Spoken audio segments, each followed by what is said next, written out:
Media మిత్రులకు నమస్కారం. మొన్న 30వ తారీఖు జరిగినటువంటి టీబీకే జేఏసీ అండ్ కాపు రాజకీయ చైతన్య వేదిక రెండు కూడా సంయుక్తంగా ఒక చర్చాగోష్ఠి, ఒక సదస్సు లాంటిది పెట్టుకొని అందరికీ మన గుంటూరులో ఉన్నటువంటి ఉమ్మడి జిల్లాలో ఉన్నటువంటి కాపులందరూ కూడా అక్కడ రావటం జరిగింది. దాదాపు 4500 నుంచి 5500 మంది దాకా వచ్చారని మా అంచనా. బాగా చాలా సక్సెస్ఫుల్గా మీటింగు చాలా చక్కగా జరిగింది. ఈ సక్సెస్ దీన్ని మేము ఎంజాయ్ చేస్తున్న తరుణంలో ఒక ఛానల్, ఏబిఎన్ ఛానల్, ఏదైతే ఈ సభ నిర్వహిస్తున్నారో ఈ సభ నిర్వాహకులు ఒక పార్టీకి అమ్ముడుపోయారని చెప్పేసి వైసీపీ ప్యాలెస్ నుంచి వచ్చిన సూచనల మేరకు ఈ సభను నిర్వహిస్తున్నారని చెప్పేసి, అమ్ముడుపోయారని చెప్పేసి కాపు వర్గాన్ని మొత్తాన్ని కూడా చాలా చిన్న చూపు చూసి నిరంకుశత్వంగా విమర్శించారు. అంటే కాపులు ఇప్పుడు అదే మళ్ళీ అదే రోజు తెల్లారి సాక్షిలోనూ రసాభాస అని వేసేసారు. అంటే ఏది నమ్మాలి? ఇక్కడ సాక్షిలోనూ రసాభాస అని వేశారు, మరి అదే ఏబిఎన్ ఛానల్లోనేమో మరి వైసీపీ డైరెక్షన్లో ఇక్కడ నడుస్తుందని చెప్పేసి చెప్పారు. అంటే కాపు వర్గం కానీ కాపులు కానీ ఒక రాజకీయ పార్టీకి అమ్ముడుపోయే కులమా, కుల సంఘాల మావి? అంత ఇది ఉంటే మేము ఎప్పుడో డెవలప్ అయ్యేవాళ్ళం. కాపు వర్గం అనేది అంత నీచంగా అటువంటి పనులు మేము ఎప్పుడూ చేయలేదు, మా కుల సంఘాలు ఎప్పుడు కూడా చెయ్యవు. ఏదన్నా మా ఆస్తులు ఏమైనా సరే తీసుకొచ్చి కుల సంఘాలు నడిపించుకుంటామే కానీ దేహి అని చెప్పేసి ఒకళ్ళని అడుక్కోం.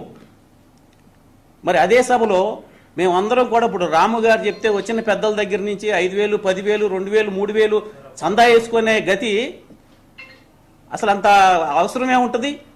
మరి వాళ్ళు కోట్లు ఇచ్చారుగా, మరి ఆ కోట్లు ఎవరి అకౌంట్లో ఇచ్చారు? వైసీపీ బ్యాలెన్స్ నుంచి ఆ కోట్లు ఎవరి అకౌంట్లోకి వచ్చినాయి? నా అకౌంట్లోకి వచ్చినాయా? మీరు చెక్ చేయండి. రాము గారి అకౌంట్లోకి వచ్చినాయా? చెక్ చేయండి. లేకపోతే మా కుల సంఘం అకౌంట్లోకి వచ్చినాయా? మీరు చెక్ చేయండి.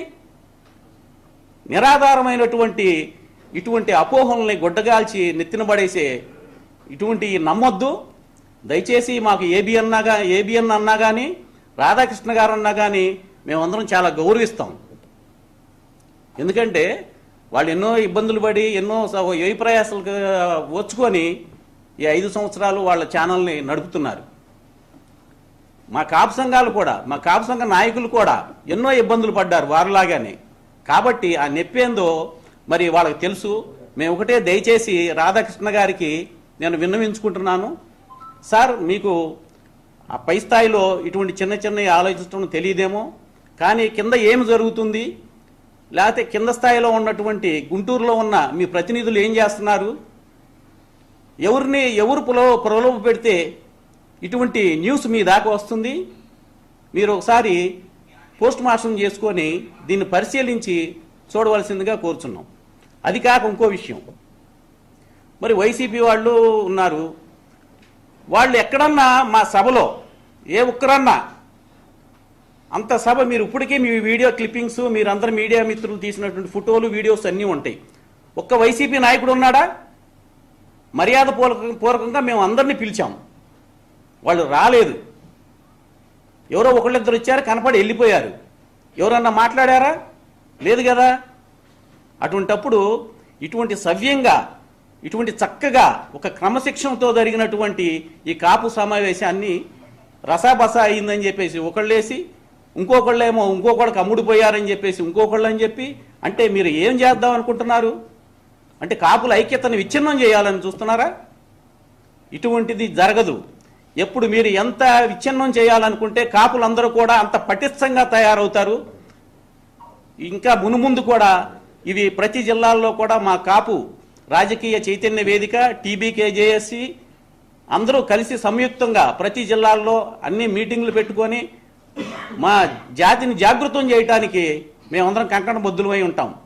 Thank you.